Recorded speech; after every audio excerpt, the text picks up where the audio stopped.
बिस्मिल्लाहिर्रहमानिर्रहीम अल्हम्दुलिल्लाहि रब्बिल आलमीन अर्रहमानिर्रहीम मालिकि यौमिद्दीन इय्याका नअबुदु व इय्याका नस्तईन इहदिनस सिरातल मुस्तक़ीम सिरातल लज़ीना अनअमता अलैहिम गहायरिल मग़्दूबि अलैहिम वलद्दाल्लीन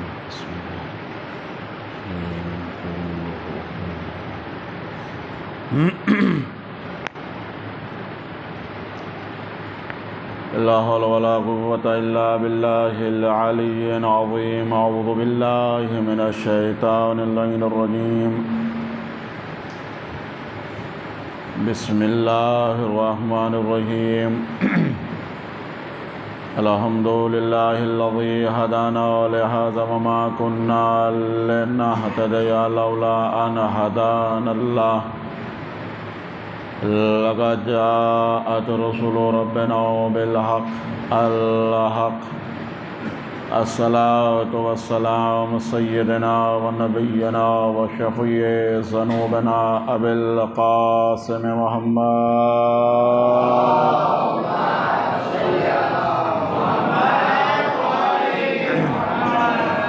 मुहम्मद व आलिहिल मुहम्मद तय्यबीन ताहिरीन अल मासूमीन अल मज़लूमीन व लअनतुल्लाहि अला आदाइहिम अजमईन मिन यौमिना इला हाज़ा यौमिद्दीन अम्मा बअद फ़क़द क़ाल अल्लाह सुब्हानहु व तआला व क़ौलुहुल हक़ बिस्मिल्लाहिर रहमानिर रहीम कुल्लु नफ्सिन ज़ाइक़तुल मौत सल्लल्लाहु अलैहि मुहम्मद व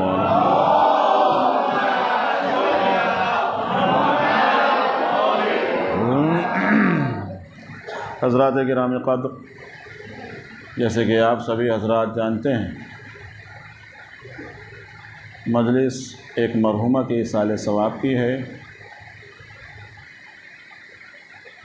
लिहाजा आप सभी हज़रात से गुजारिश है कि एक मरतबा सूरह अल-हम्द और 3 मरतबा सूरह तौहीद की तिलावत फरमाकर मरहुमा मग़फ़ूरा अज़ीज़ा फ़ातिमा बिन्ते हादी हसन की रूह को इरसाल फरमा दें। बिस्मिल्लाह अल्हम्दुलिल्लाह रब्बिल आलमीन गहायरिल मग़्दूबि अलैहिम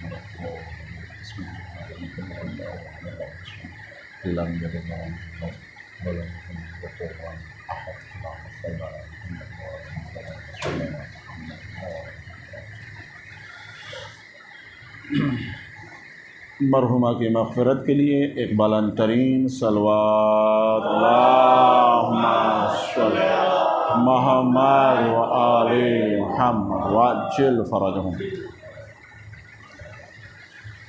अपने अपने मरहुमीन के लिए और जुमला मरहुमीन की मग़फ़िरत के लिए और एक बुलंद तरीन सलवात पढ़ें। अल्लाहुम्मा सल्लि अला मुहम्मद। हज़रात गिरामी क़द्र, चूँकि वक्त मुक़र्ररा से मजलिस ताख़ीर के साथ शुरू हुई है, वक्त को मद्देनज़र रखते हुए इंशाअल्लाह गुफ्तगू पेश खिदमत की जाएगी। इरशाद रब्बुल इज़्ज़त हो रहा है कुल्लु नफ्सिन ज़ाइक़तुल मौत, कि हर नफ्स को मौत का ज़ायक़ा चखना है। तो ये बात तो तयशुदा है, जो दुनिया में आया है ज़ी रूह है, साहिब नफ्स है, साहिब जान है, उसको मौत का ज़ायक़ा चखना है। और फिर मौला कायनात में नहजुल बलागा में इरशाद फरमाते हैं कि अल्लाह ने तुम्हें हमेशगी की ज़िंदगी नहीं दी है, तुमको खल्क ही मरने के लिए किया गया है। कोई ये ना समझ ले कि ये ज़िंदगी तुम्हारी हमेशगी की ज़िंदगी है। ये तो इम्तिहानन आर्ज़ी तौर पर इस दुनिया को बनाया गया है और तुम इस दुनिया में एक मुसाफिर की तरह हो। ये दुनिया मिजाजी है, टेम्परेरी है, वक्ती तौर के लिए बनाई गई है। इसकी हर एक शय को फ़ना होना है कोई शय इसकी बाकी रहने वाली नहीं है। कुल्लु मन अलैहा फ़ान व यब्का वजहु रब्बिका ज़ुल जलाली वल इकराम फ़बिअय्यि आलाइ रब्बिकुमा तुकज़्ज़िबान। खुदा की ज़ात को बाकी रहना है, वजहुल्लाह को बाकी रहना है, बाकी कायनात की हर शय को फ़ना हो जाना है। कुरान इसका सही तौर पर ऐलान कर रहा है। इंसान को बेदार हो जाना चाहिए, इंसान की आंखें खुल जानी चाहिए कि अल्लाह ने हमें हमेशा की ज़िंदगी अता नहीं की है, बल्कि अल्लाह ने हमें इम्तिहानन दुनिया में भेजा है कि हम तुम्हें आज़माना चाहते हैं, तुम्हें परखना चाहते हैं, तुम्हारा इम्तिहान लेना चाहते हैं, देखना चाहते हैं कि तुम में से अमल साले कौन कौन और कितना अंजाम देता है। अमल साले कितना अंजाम तुम देते हो। कसम खुदा की देखें, गौर व फिक्र करें। दुनिया को अल्लाह ने जो है सिर्फ हमारे इम्तिहान के लिए बनाया है। तरह तरह की नेमतें दी हैं, हर शय का आराम दिया है। तो जाहिर सी बात है, जब उसने इस दुनिया को बनाया है, दुनिया की तमाम नेमतें हमारे लिए खल की हैं, आले मोहम्मद के सदक़े में खल की हैं, तो अब उसका सवाल तो बनता है कि वो रोज़े महशर हमसे सवाल करे। वो रोज़े महशर हमसे सवाल करे कि हमने तुम्हें इतनी चीज़ें, इतनी नेमतें अता की थी। तो फिर उनके बारे में एक सलवात पढ़ जरा, मोहम्मद व आले मोहम्मद व।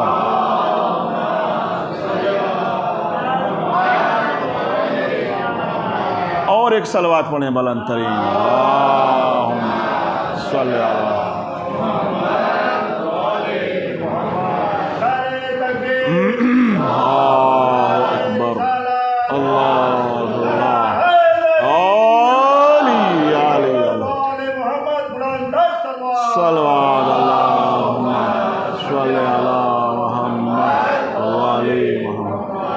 अब हमें आखिरत की फिक्र होनी चाहिए बनिस्बत इस दुनिया के।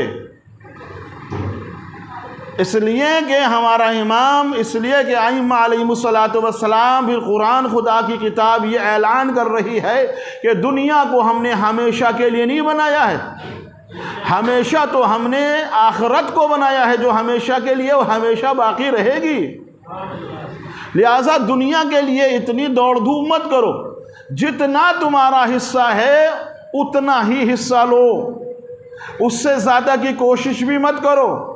उससे ज़्यादा अगर हासिल करने की कोशिश की तो फिर रोज़े महशर उसका हिसाब भी देना है। लेकिन इंसान है कि उसने अपने आप को लालच में, तामा में इतना डुबो लिया है, बगैर उसके अब कोई गुजारी नहीं है कि इंसान सारी ज़िंदगी, सारा दिन मशीनों की तरह काम करता है। दुनिया की इतनी फिक्र है, लोग अगर एक घर हो गया है तो दूसरा भी हो जाए, एक गाड़ी है तो दूसरी भी हो जाए, एक बिजनेस छोटा था थोड़ा बड़ा हो जाए। ये सिर्फ दुनिया की फिक्र में इंसान अपनी ज़िंदगी को तमाम करे ले रहा है। उसे आखिरत की इतनी भी फिक्र नहीं है कि जितनी फिक्र जो है एक छोटे बच्चे को होनी चाहिए। कसम खुदा की, दुनिया बनी ही ख़त्म करने के लिए है और आखिरत बनी है बाकी रहने के लिए है। और हमें दुनिया में नहीं रहना है, हमारा ठिकाना है आखिरत। और हमें इस घर में नहीं रहना है जिस घर को हम मजबूती के साथ बना रहे हैं, मेहनत और मशक्क़त के साथ बना रहे हैं, लड़ाइयों झगड़ों के साथ बना रहे हैं, अपनी ज़िंदगी का सारा सरमाया इस घर में लगा रहे हैं। लेकिन मरने के बाद होता क्या है? आपने सब लोगों ने इसका तजर्बा कर रखा है। जब इंसान उस खूबसूरत घर में जब उसे बनाता है, बेहतरीन तरीके से रंग रोगन करके उसे तैयार कर लेता है, उसी में इंतकाल कर जाता है, तो बताएं दुनिया की कोई ऐसी मिसाल मेरे सामने पेश करें कि उसके घर वालों ने उसे उसी घर में दफनाया हो, या वो अभी तक उसकी मैयत रखी हो कि साहब इन्होंने बहुत मेहनत से बनाया था, बड़े दिल से बनाया था, तो ज़रा कुछ देर, कुछ दिनों तक इसमें रहने दो, मैयत रखी रहने दो। ऐसी कोई मिसाल है आपके सामने? कोई मिसाल ऐसी नहीं मिलती है। बल्कि इधर जिंदगी की बागडोर, तमाम जिंदगी और मौत तारी हुई, जिंदगी खत्म, मौत आई, तो सबसे पहले उसके बेटे ही कहते हैं अब्बा को जल्दी से गुस्ल दो ताकि दफना दिया जाए। बेटे ही कहते हैं, नहीं कोई कबूल ही नहीं करता है कि उनके जनाजे को या उनकी उस मैयत को या उस लाश को घर में रखा जाए। इतनी देर के लिए भी कोई कबूल करने के लिए तैयार नहीं है कि कम से कम 1-2 रात गुजर जाएं। इधर सांसे खत्म, मौत तारी, इधर जो है गुस्लो मैयत और जनाजे और साहब नमाज और कफन का एहतमाम शुरू होने लगता है। जिस घर को इतनी मेहनत के साथ बनाया जा रहा था, उसी घर में एक शब भी ना रहने दिया। और जिस घर की उन्हें फिक्र नहीं थी, कब्रिस्तान में जब ले जाया गया तो 6 फीट के घर में उतारा गया। अज़ीज़ान गिरामी, अब मुझे बताएं, दुनिया की कोई मिसाल ऐसी लेके आए कि कब्रिस्तान के जिस घर में उन्हें उतारा गया था, उनके उतारने के बाद उस घर में से उन्हें किसी ने निकाला हो? है कोई मिसाल ऐसी कि उस घर में से किसी ने उन्हें निकाला हो? इस घर में से औलाद ने निकाल दिया, उसमें से कोई निकाल नहीं सकता। तो पता ये चला कि असल घर ये नहीं है, असल घर वो है जो कब्रिस्तान में है। वो 6 फीट वाला घर ही हमारा घर है, हम उसके मालिक हैं। मालिक होता ही वो है कि जिसे निकाला ना जाए, वो मालिक नहीं होता जिसे घर से निकाल दिया जाए। ये घर इतनी मेहनत से बनाया, खूबसूरती के साथ बनाया, जिंदगी का सारा सरमाया लगा दिया। इधर मौत आई, लड़कों ने कहा कि जल्दी से गुस्ल दे दीजिए। खुद की औलाद भी पसंद नहीं करती है कि घर में जो है जनाब का जनाजा रखा रहे। औलाद ही कहती कसम खुदा की कि जल्दी से गुस्ल दो। जानते हैं आप, एक साहिबे सरवत, एक मालदार इंसान जब मरने लगा, क्योंकि मजलिस साले सवाब की है तो मौजू भी यही होना चाहिए, मरने लगा।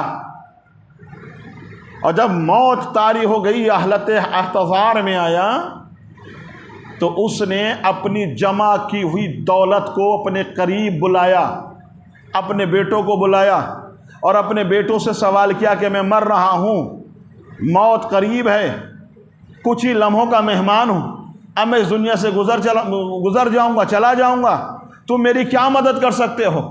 तो बेटों ने कहा कि बाबा हम आपकी क्या मदद कर सकते हैं, सिर्फ इतना कर सकते हैं कि आपको गुस्लो कफन देकर कांधे पर उठाकर कब्रिस्तान ले जाकर दफन कर देंगे।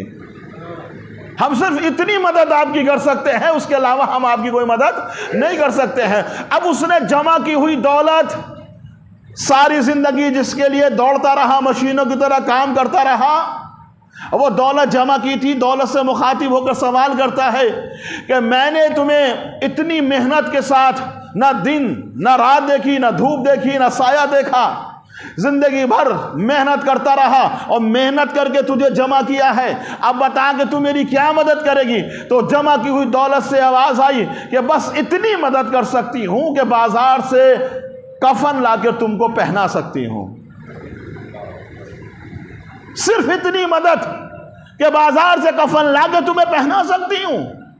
अब उसने जो आमाल किए थे, अमूर खैर अंजाम दिए थे, नमाज रोज़ा वगैरह वगैरह, अब वो अपने आमाल की तरफ मुखातिब होके उनसे सवाल करता है कि बताओ कि तुम मेरी क्या मदद करोगे? मैंने तुम्हें दुनिया में अंजाम दिया तो आमाल खैर की तरफ से जवाब आया, हम तुम्हारी मदद कब्र से लेकर महशर तक करेंगे। तो बात तो वाज़ेह हो गई ना, ना दौलत काम आने वाली है, ना औलाद काम आने वाली है। अमूर सहले, अमूर खैर, जो नेकियां आप दुनिया में अंजाम देंगे वो कब्र में भी काम आएंगी, बरज़ख में भी काम आएंगी और महशर के मैदान में भी काम आएंगी। कोई काम आने वाला नहीं है। वरना बताएं मुझे, दुनिया में सबसे ज़्यादा और माँ से ज़्यादा दुनिया में कोई मोहब्बत करने वाला नहीं है। माँ एक ऐसी हस्ती है कि जो अपनी औलाद से बेलौस मोहब्बत करती है। हर रिश्ते में कहीं ना कहीं कोई मतलब पाया जाता है, हर रिश्ते में कहीं ना कहीं कोई गर्ज पाई जाती है, लेकिन माँ और औलाद के रिश्ते में कोई गर्ज नहीं पाई जाती है। वो बेलौस अपनी मोहब्बत अपनी औलाद पर निछावर करती है। कसम खुदा की, किसी ने माँ से सवाल कर लिया कि अल्लाह ने तुम्हारे कदमों के नीचे तुम्हारी औलाद की, तुम्हारे बच्चों की जन्नत रखी है, अल्लाह अगर तुमसे ये जन्नत वापस ले ले तो तुम अल्लाह से अपनी औलाद के लिए क्या मांगोगी? कसम खुदा की, माँ का जवाब सुने, अपनी औलाद के हक में तुम क्या मांगोगी? कहा कि अगर मेरा खुदा, मेरा रब मेरे कदमों के नीचे से मेरी औलाद की जन्नत वापस ले ले तो मैं अल्लाह से इसके बदले में अपनी औलाद का मुकद्दर लिखने का हक मांगूंगी। गौर करें, कसम खुदा की, माँ जब अपनी औलाद का मुकद्दर लिखेगी तो कैसा लिखेगी? कहा कि अगर जन्नत वापस ले ले तो मैं अल्लाह से अपनी औलाद के मुकद्दर लिखने का हक मांगूंगी कि अल्लाह मुझे मेरी औलाद के मुकद्दर लिखने का हक दे। अब गौर करें कि जब माँ अपनी औलाद का मुकद्दर लिखेगी तो कितना खूबसूरत लिखेगी। कोई जवाब है, कोई बदल है? हम कितनी भी अपने वालिदैन की खिदमत कर लें, लेकिन हम उनके एक जर्रा बराबर एहसान का भी बदला नहीं उतार सकते। अल्लाह ने अपने शुक्र के साथ वालिदैन के शुक्र को जोड़ा है कि तुम मेरे शुक्र के साथ साथ अपने माँ बाप का भी शुक्र अदा करो। जो मेरा शुक्र तो अदा करता है, अपने वालिदैन का शुक्र अदा नहीं करता, गोया वो मेरा शुक्रगुजार बंदा नहीं है। मैं उसको अपना शुक्रगुजार बंदा जब तस्लीम करूंगा कि जब वो मेरे शुक्र के साथ साथ अपने वालिदैन का भी शुक्र अदा करे। एक नौजवान पैगंबर इस्लाम की खिदमत में आ गया, कहा सरकार आपने इतने फजाइल बयान कर दिए कि वालिदैन की खिदमत करो, वालिदैन की खिदमत करो, माँ की इताअत करो, माँ बाप की फर्मा बरदारी करो। मेरे माँ बाप को गुजरे हुए जमाना हो गया, अब मैं किसके साथ फर्मा बरदारी करूं, किसकी खिदमत करूं, किसकी इताअत करूं? मैं तो इस सवाब से महरूम रह गया। जमाना हो गया मेरे माँ बाप को गुजरे हुए। पैगंबर इस्लाम ने कहा कि तुम्हारे माँ बाप की कब्र तो होगी। हाय, तवज्जो नहीं कर रहे हैं हजरात, कि तुम्हारे माँ बाप की कब्र तो होगी। का सरकार मुझे यह भी नहीं पता कि मेरे माँ बाप की कब्रें कहाँ हैं। एक जमाना हो गया, कब्रों के निशानात भी मिट गए हैं, नहीं मालूम। वो अपने आप को शायद बचाना चाह रहा, लेकिन सरकारे दो आलम ने जवाब दिया कि जिस जगह तू खड़ा है उसी जगह अपनी उंगली के इशारे से माँ की कब्र बना, बाप की कब्र बना। माँ की पायंती बैठकर, बाप के सरहाने बैठकर उनके लिए तौबा और इस्तगफार कर, खुदा कबूल करेगा। बचना चाहता है, कहा जहां जिस जगह खड़ा है उसी जगह खड़े होकर माँ के हक में दुआ कर, बाप के हक में दुआ कर। बाप के पेशानी खड़ा हो, माँ के पायंती खड़ा हो, इसलिए कि माँ के कदमों के नीचे तेरी जन्नत है।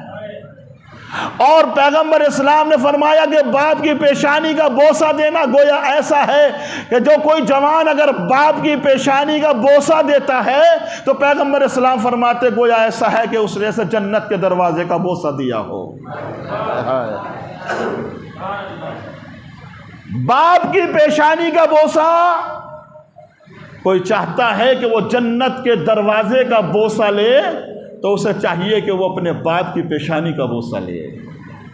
बाप की पेशानी का बोसा सरकार फरमाते गोया ऐसा है जैसे उसने जन्नत की चौखट को चूम लिया हो। अल्लाह अकबर, क्या मरातिब है कसम खुदा की। हाँ, अदा नहीं कर पाएंगे, हक अदा नहीं कर पाएंगे, सोच भी नहीं सकते कसम खुदा की। एक शब्द का भी बदला अदा नहीं कर सकते हैं, एक आह का भी बदला अदा नहीं कर सकते हैं। नाफरमान औलाद का कोई अमल खुदा की बारगाह में कबूल होने वाला नहीं है, कोई इबादत, कोई दुआ उसकी कबूल होने वाली नहीं जो माँ बाप का दिल दुखाता हो।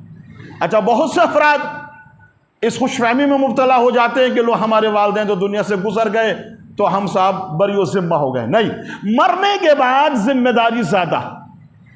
और एक जुमला सुन लें, जब तक मैं और आप जिंदा हैं तब तक हमारे वालिदैन के हकूक़ हमारी गर्दन पर जिंदा हैं, तब तक हमारे वालिदैन के हकूक़ हमारी गर्दन पर बाकी हैं, जब तक मैं और आप जिंदा हैं। जब हम मर जाएंगे तब हम उनके हकूक़ से सुबुदोश हो सकते हैं, लेकिन इससे पहले नहीं हो सकते। कोई ये कह दे कि साहब हमारे वालिदैन तो गुजर गए, अब हम उनके लिए क्या करें। मरने के बाद जो है सारे नामा अमाल को लपेट कर रख दिया जाता है, इसलिए कि मरने वाला ना कोई अच्छे काम कर सकता है ना बुरे काम कर सकता है। अब वो मोहताज होता है अपनी औलाद का।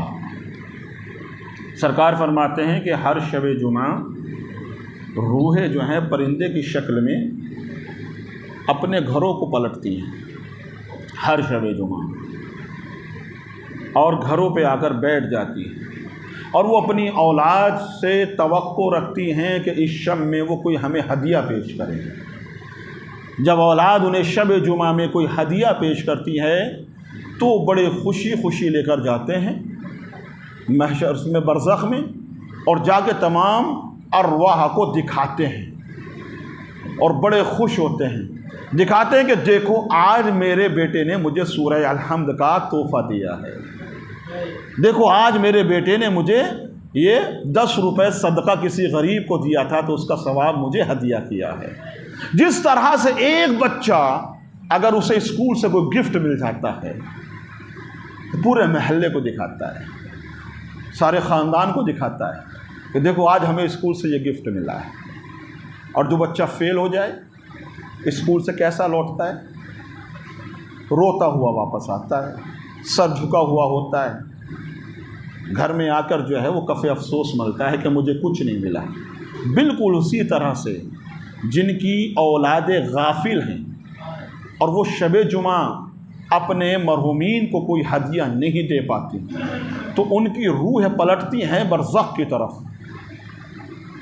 और बरज़ख में जो तमाम अरवाह मौजूद हैं वो उनके सामने नहीं जाती, वो मुँह छुपाए फिरती हैं। जैसे ये बच्चा मुँह छुपाए फिरता है कि हमें कुछ नहीं मिला, इसी तरह से वो रूहें मुँह छुपाए फिरती हैं जिन्हें औलाद की तरफ से कोई हदिया कोई गिफ्ट नहीं मिलता है। वो अरवाहों के सामने नहीं जाती, वो मुँह छुपा लेती। कहीं ऐसा ना हो कि कोई हमसे पूछ ले कि तुम भी तो गए थे दुनिया में पलटे थे, अल्लाह ने तुम्हें इजाज़त दी थी तो तुम्हारी औलाद ने तुम्हें क्या गिफ्ट दिया। कोई हमसे पूछ ना ले, मुँह छुपाए फिरती हैं, कफ़े अफसोस मलती हैं, रोती हैं और कहती हैं कि अफसोस, क्या मैंने तुम्हें आज के दिन के लिए ही पाला था कि तुम मुझे एक सूरह अल-हम्द का भी तोहफ़ा नहीं दे पाए, एक बिस्मिल्लाह का भी तोहफ़ा नहीं दे पाए। शाह खुरासान का बादशाह अल्लामा शेख अब्बास कुम्मी ने जो है लिखा है इस जुमले को अपनी किताब मनाज़िलुल आखिरा में कि खुरासान का बादशाह मर गया, किसी के ख्वाब में आया और वो आकर कहता है कि मेरी औलाद से कह देना मेरे लिए इतना ही सदका कि जितना टुकड़ा कुत्ते को डाला जाता है। हाय हाय, खुरासान का बादशाह है, ख्वाब में आकर कहता है कि मेरी औलाद से कह देना कि मैं बहुत परेशान हूं, कब्र के अंदर बड़ी सख्तियां बर्दाश्त कर रहा हूं, बरज़ख में रहा नहीं जा रहा। मैं औरों को देखता हूं, इनकी औलाद इन्हें हदिया करती है तो इनके अज़ाब में तखफीफ हो जाती है, तो मेरी औलाद से कह देना कि इतना ही टुकड़ा कि जितना कुत्ते को डाला जाता है इतना किसी मिस्कीन को मेरी तरफ से दे दे तो मुझे सुकून मिल जाए। अल्लाह अकबर। बार बार ही मैं अपनी मजालिस में रिपीट करता हूँ, खुतबे में मैं आपकी खिदमत में बयान करता हूँ कि यह चलन आप अपने घर में रखें ताकि मरने के बाद आपकी औलाद आपके लिए साले सवाब करती रहे। आज आप अपने माँ बाप के लिए करेंगे तो कल आपकी औलाद आपके लिए करेंगे। आज आप अपने घर में ये चलन नहीं रखेंगे, औलाद देखेगी नहीं, तो फिर मरने के बाद तवक्को मत करना कि आपकी औलाद आपके लिए कोई साले सवाब करे।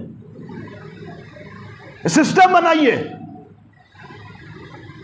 कि घर में ही साले सवाब हो, वरना कसम खुदा की मरने के बाद के जो मरहला है, जो सख्तियां हैं वो कम होने वाले।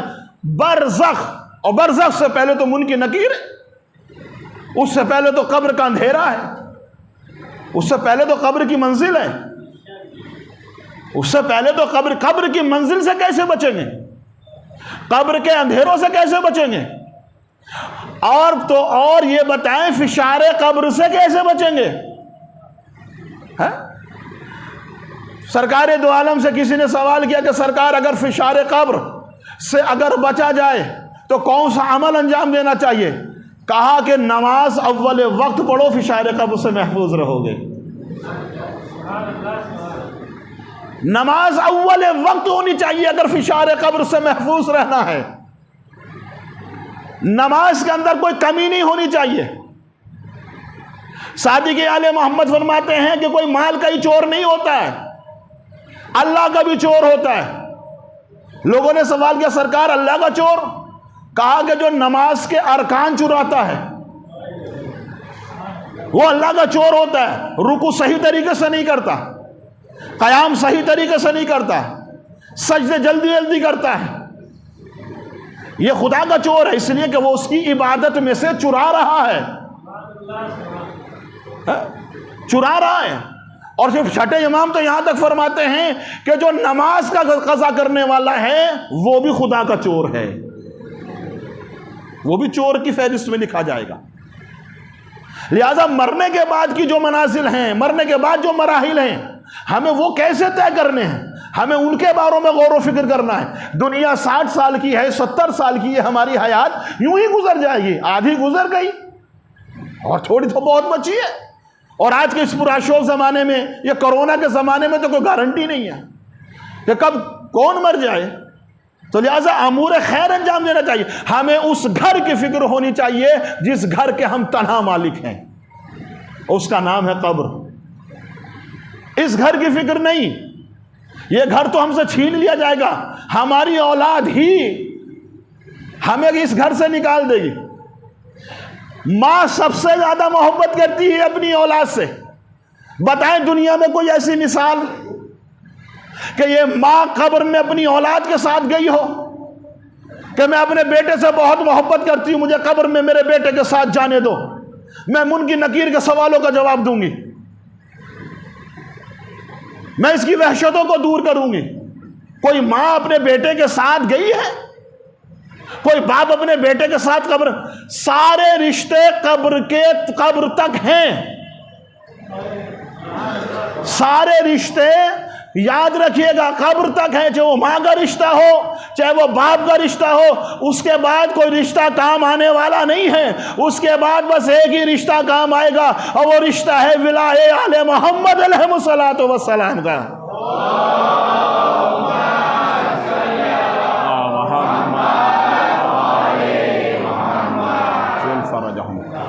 एक ही रिश्ता काम आएगा कब्र के एक किनारे तक। बस कितने भी करीब दोस्त, अजीज, अहबाब सब आ जाए जनाजे में, सीधे हाथ से तो मिट्टी भी नहीं देते हैं। हुक्म क्या है?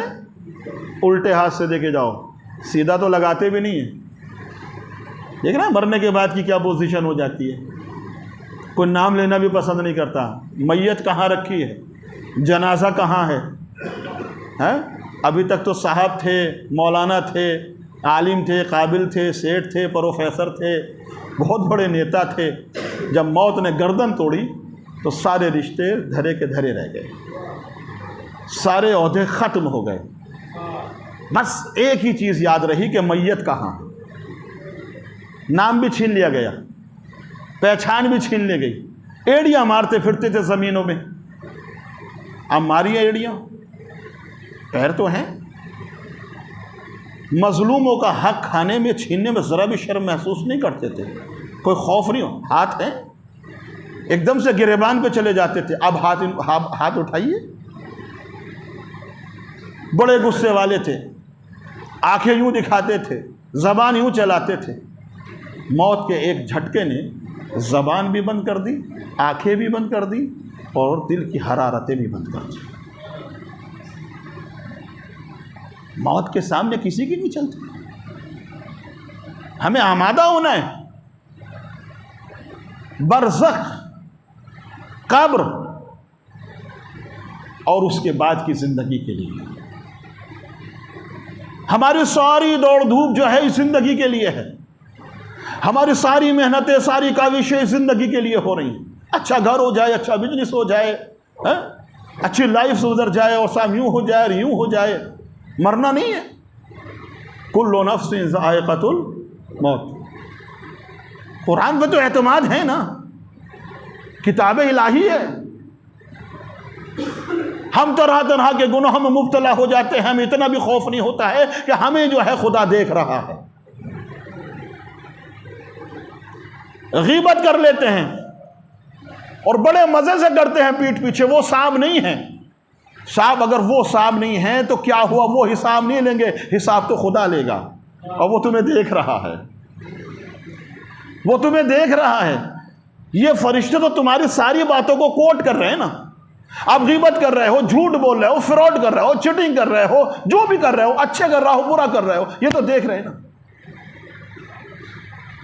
आपने मेरी गीबत की मसलन, या मैंने आपकी की, आपका कुछ नहीं बिगड़ता, मेरा भी कुछ नहीं बिगड़ा, खुदा देख रहे हैं।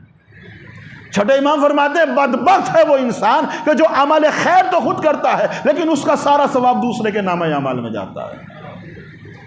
का सरकार कौन है? का गीबत करने वाला, का ये गीबत करने वाला जो पीठ पीछे मोमिनीन को बुरा बोलता है। क्या इसे मरना नहीं है? क्या इसे मौत का खौफ नहीं है? क्या इसे मलकुल मौत से डर नहीं लगता है? क्या इसे कब्र के अंधेरे नहीं, कब्र के जो सख्तियां और कब्र की जो वहशत इसे नहीं डसेंगी?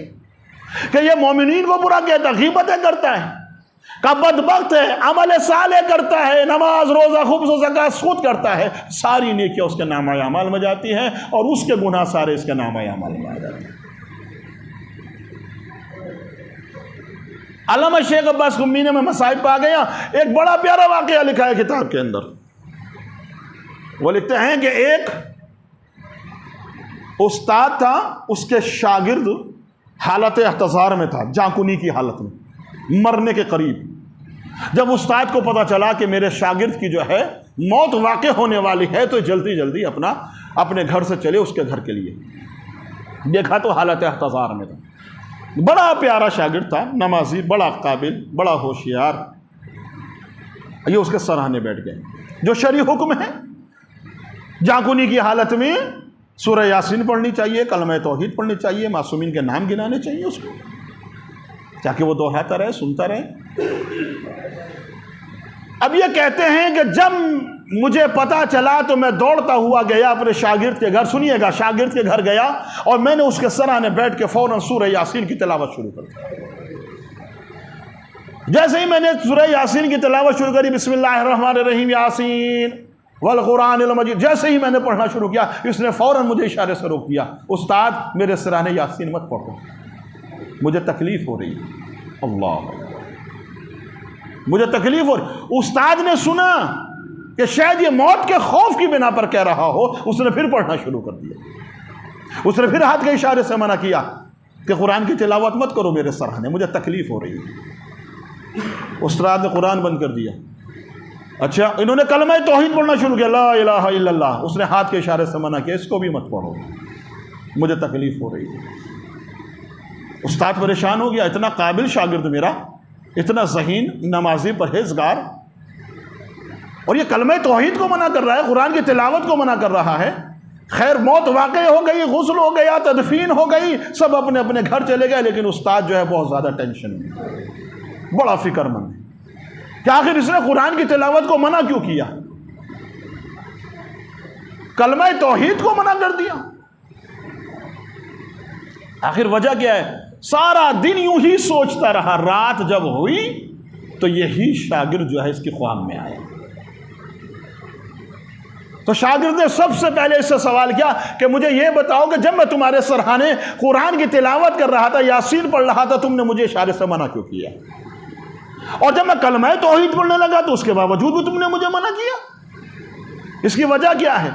कहा कि जब तुम मेरे सराहने से यासीन पढ़ रहे थे तो मुझे बड़ी तकलीफ हो रही थी, कलमा तौहीद पढ़ा तो वो मुझे तकलीफ दे रहा था।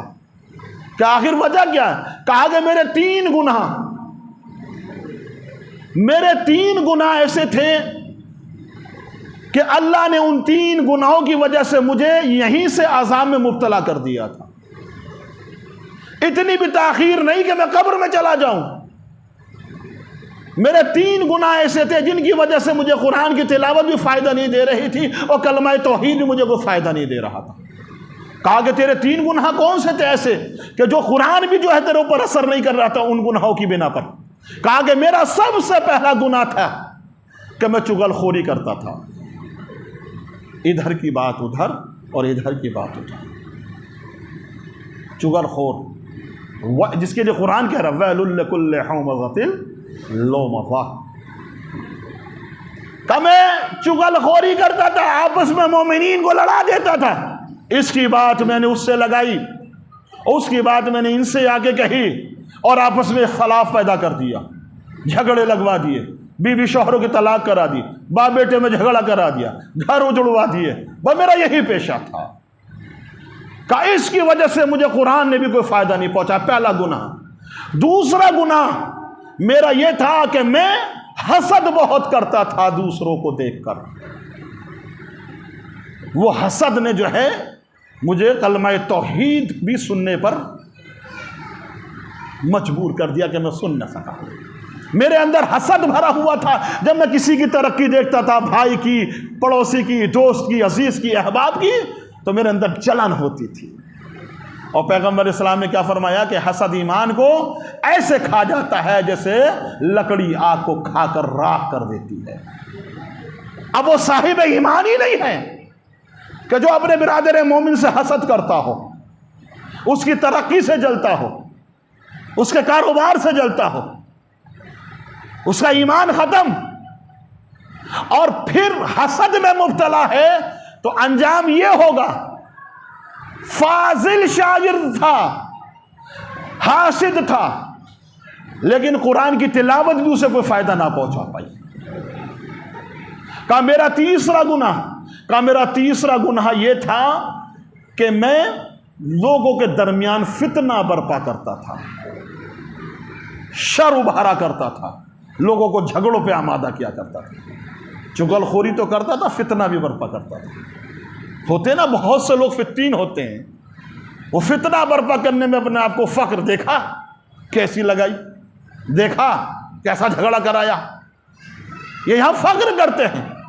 लेकिन ये इस तरह के लोग सुन लें, खुदावंद आलम मरने का भी इंतजार नहीं करता, उनको असाम में मुब्तला कर देता है। कुरान की तिलावत भी फायदा नहीं पहुंचा पाई उस शागिर्द को। हसद, चुगलखोरी और फितना, ये 3 गुनाह थे उसके, कि उस 3 गुनाहों ने उसको जहन्नम में ले गए। फरिश्ते अज़ाब जो है उसको जहन्नम की तरफ खींचे चले जा रहे थे। कहा कि बस इतना सुन ले कि मेरे 3 गुनाह मुझे जहन्नम में ले जा रहे हैं।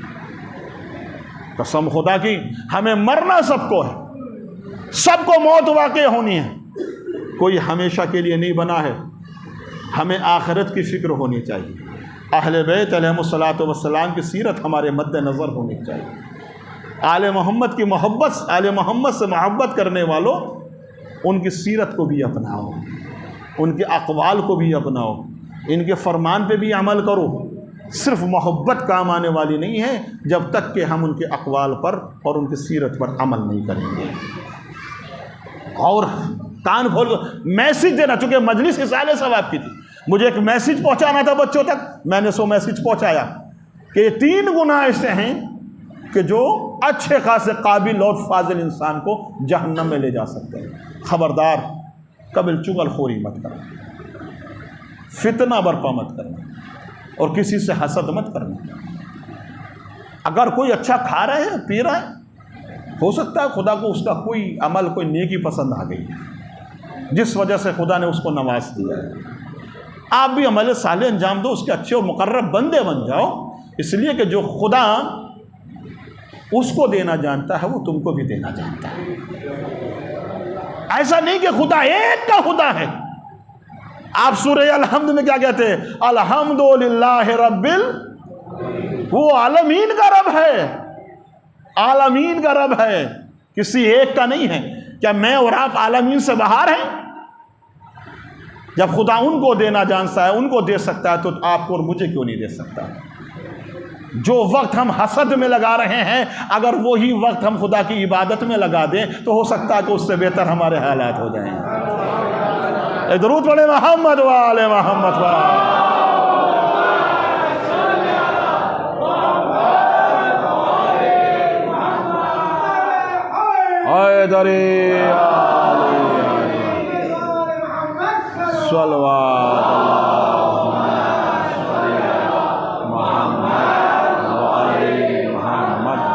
जिल फरजहुम।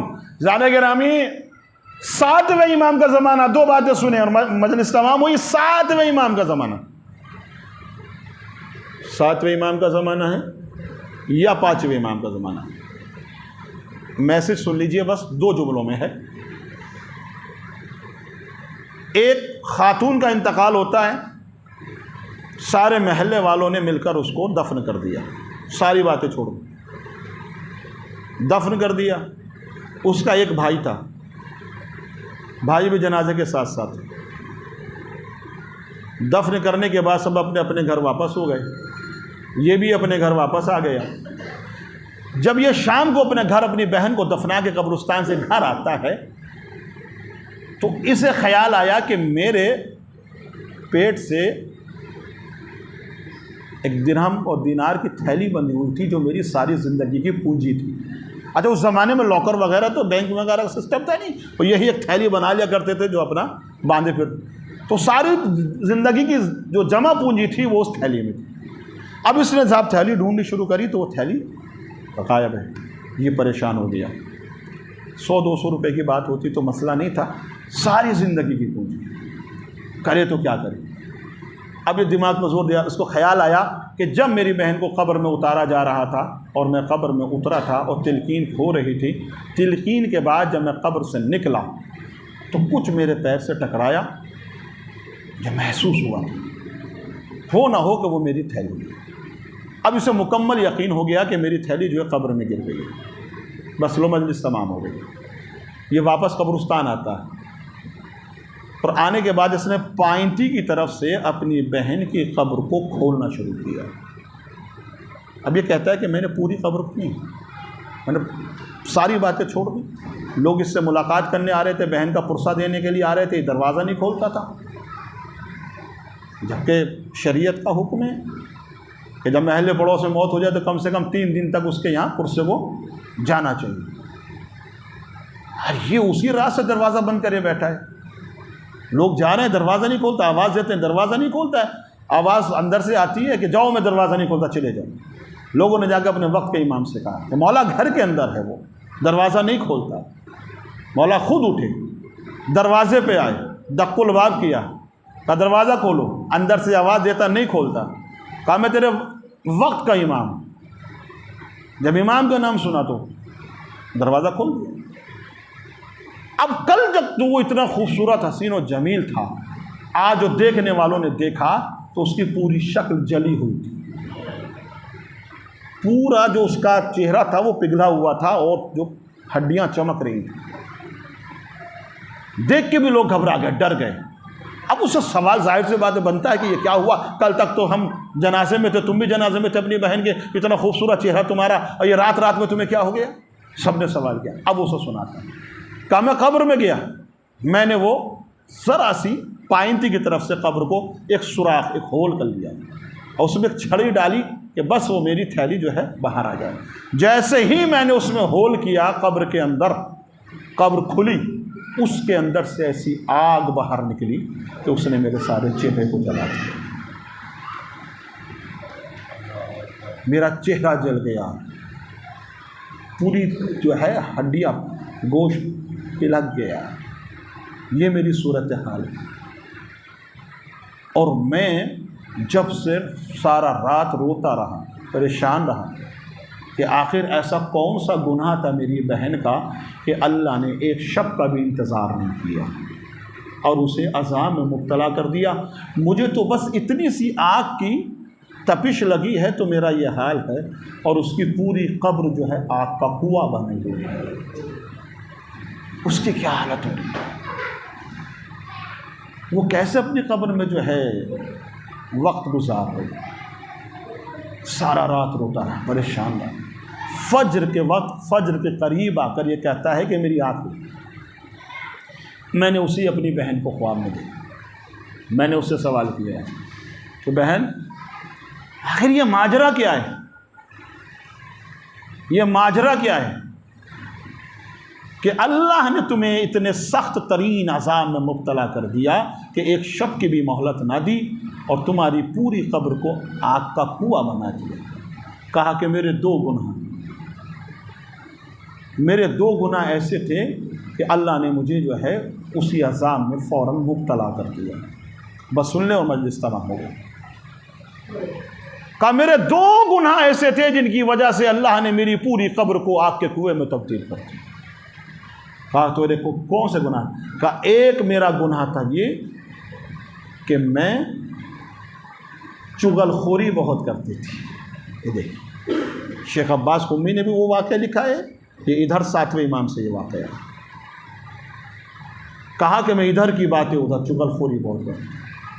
और दूसरा मेरा गुनाह ये था कि मैं हिजाब नहीं करती थी, पर्दा नहीं करती थी। ये मेरे 2 गुनाह ऐसे थे जिनकी वजह से अल्लाह ने इतना भी इंतज़ार नहीं करा कि एक शब मेरे ऊपर से गुजर जाए।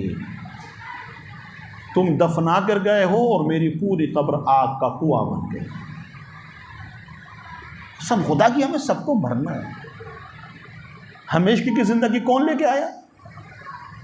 कुल्लु नफ्सिन ज़ाइक़तुल मौत, हर नफ्स को मौत का साथ। हमें इस दुनिया से ज़्यादा आखिरत की फ़िक्र होनी चाहिए, इसलिए कि हमें वहाँ हमेशा रहना। सवाल जवाब तो वहाँ होंगे, यहाँ हमसे कौन सवाल जवाब करने वाला है? हमें किसे हिसाब देना है? जो हमसे हिसाब मांगेगा उसे खुद हिसाब देना रोज़ महशर।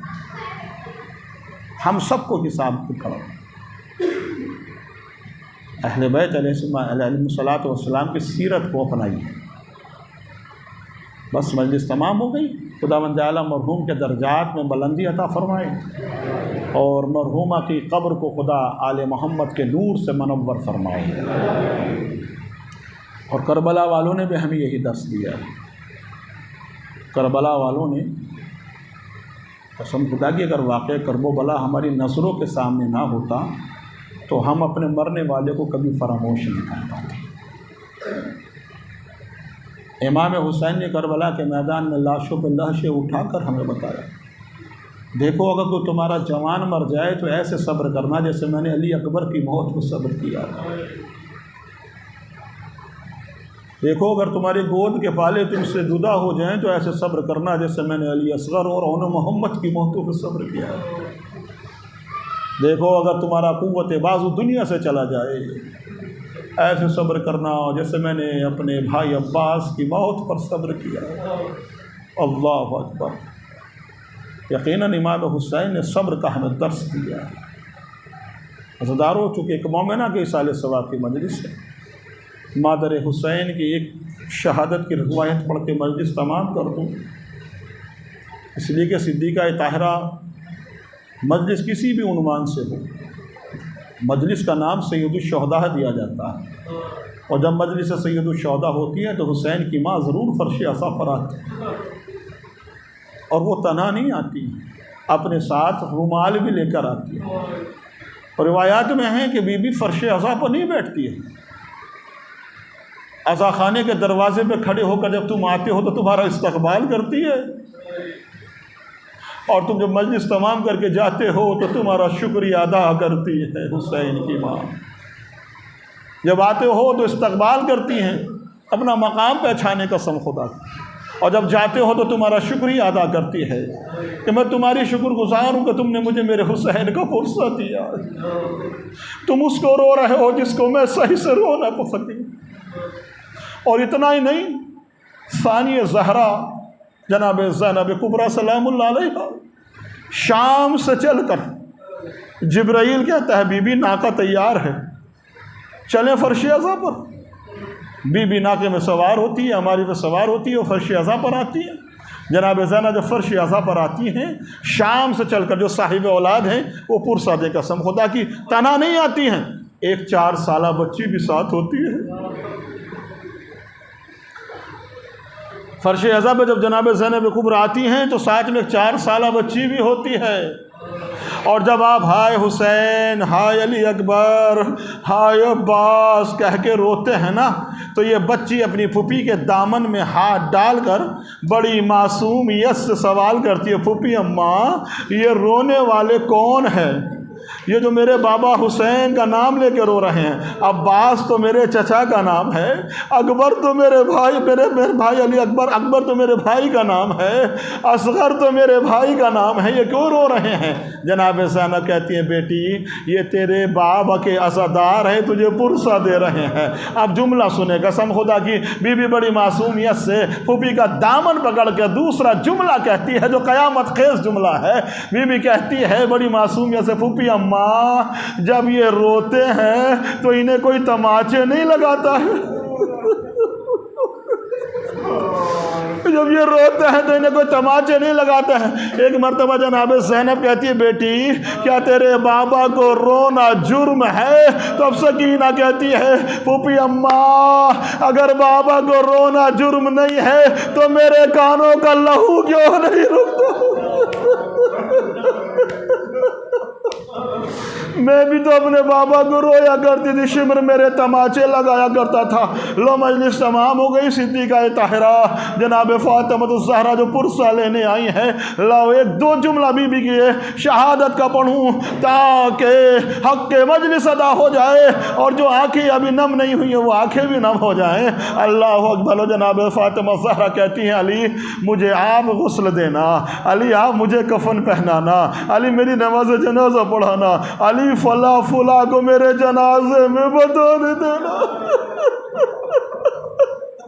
अली इन्होंने मुझे बहुत सताया है, इन्हें मेरे जनाजे में बताने देना। अली जब रोह महशर के मैदान में बाबा से मुलाकात होगी तो सबसे पहले मैं अपने बाबा को अपना पहलू दिखाऊंगी और अपने बाबा से कहूँगी, बाबा मेरा क्या जुर्म था, इन कलमा गोयों ने मेरा पहलू शिकस्ता कर दिया। मैं कहूँगी, बाबा मेरा मोहसिन शहीद हो गया। मैं अपने बाबा से शिकायत कर लो, अजीज़ो जनाब ज़हरा की जो है वक्त शहादत करीब है, हसन हुसैन ज़ारो कतार रो रहे हैं, अली ने गुस्ल दिया, अली ने कफन पहनाया, अली ने जनाजा पढ़ी। लो साहब जनाजा जा रहा है, बच्चे जनाजे के साथ साथ हैं। जनाजा उठने से पहले अली ने सबको जो है शनाख्त कराई, अली ने सबसे मुलाकात कराई बच्चों की। लो आखिरी बार जनाब ज़ैनब अपनी माँ का दीदार कर लो, आओ हसन आखिरी बार माँ का दीदार कर लो, मैं गुलसूम आओ अपनी माँ का आखिरी दीदार कर लो। अरे मेरा हुसैन कहाँ है? हुसैन का बचपना था, एक गोशे में खड़े हुए रो रहे थे। कहा बाबा ये बताइए मरियम अफजल थी या मेरी माँ अफजल है? अरे जब मरियम दुनिया से गई तो एक मर्तबा हुआ ईसा ने अपनी माँ को गले लग के जुदा, जब तक मेरी माँ हाथ बुलंद करके मुझे ना बुलाएगी तब तक मैं माँ से रुखसत ना होऊंगा। बंदे कफन खुले, हाथ बरामद हुए, आवाज आई, आ मेरे हुसैन तेरी माँ तुझे बुला रही है। हुसैन ने कहा होगा, अम्मा आज आपने बुलाया मैं आ गया, करबला में जब मैं बुलाऊं मैं रोज़े में आशूरा, अम्मा आ जाना, हुसैन तन्हा होगा। अजब नहीं ज़हरा ने कहा हो, ए हुसैन तेरे मक़तल को मैंने बालों से साफ कर दिया है। अल्लाह